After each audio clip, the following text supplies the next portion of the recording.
groups. And they are putting in place sanctions which are smothering Syria. And it is the Syrian people who are first and foremost suffering from these sanctions. But we don't see that in the forefront of what's being shown by those who claim to have the Syrian people in their hearts.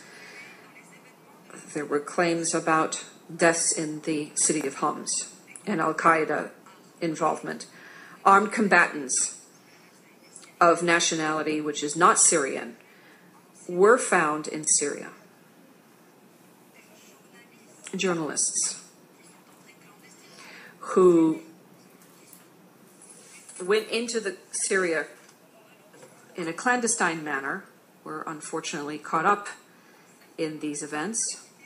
Some left Syria in hiding again, and no one talks about that. They were smuggled in and out. Where is the respect for the law? And why?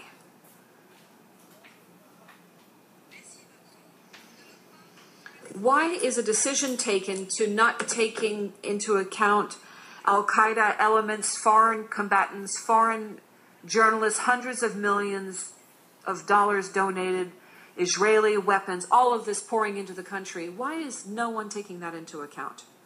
Why is no one talking about that?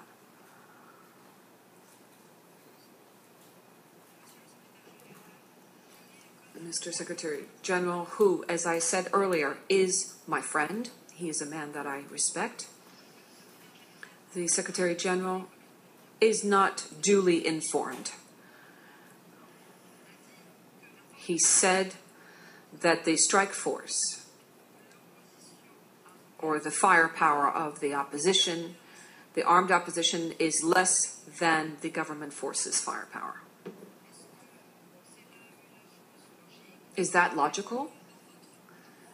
In your countries, in your respective countries, is the armed firepower of your opposition supposed to be less than that of the government? Is the opposition in your countries armed? Should it be? Should your opposition be armed? And should they be further armed so that they have an equal amount of firepower compared to the government in your countries? And then, the Secretary General said that militarization has increased, and further militarizing the opposition is not the solution, and for that I thank him. But then, when he talks about increasing weaponization,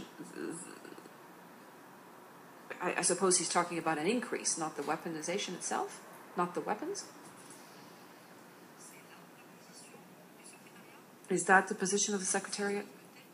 I hope that's not the case.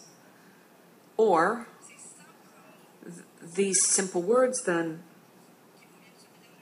coming from the Secretary General and of good faith. I know him personally.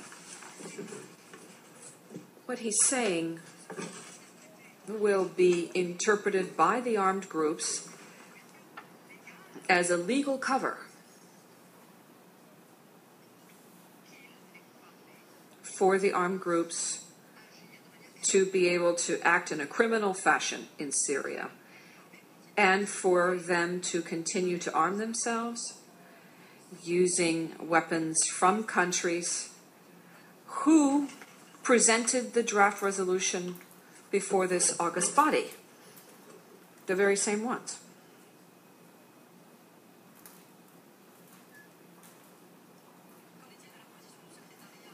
What about the Secretariat's position with regard to the meeting in Tunis? Why did the Secretariat not set itself aside from that meeting? This was a meeting that brought together a third of the member states of the United Nations, a third.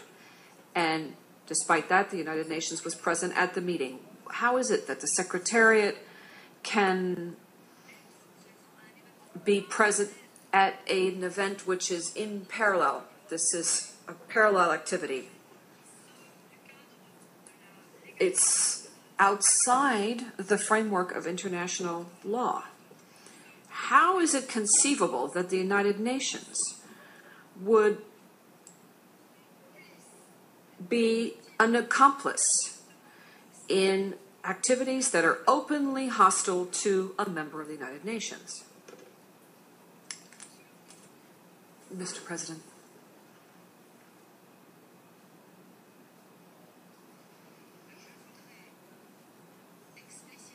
I should like to be explicit here and say that Syria considers resolution 66/253 with regard to the situation in the Syrian Arab Republic is erroneous. The known legal law rules stipulate that when a premise is erroneous, then the whole is also erroneous. The whole body of the text is. This resolution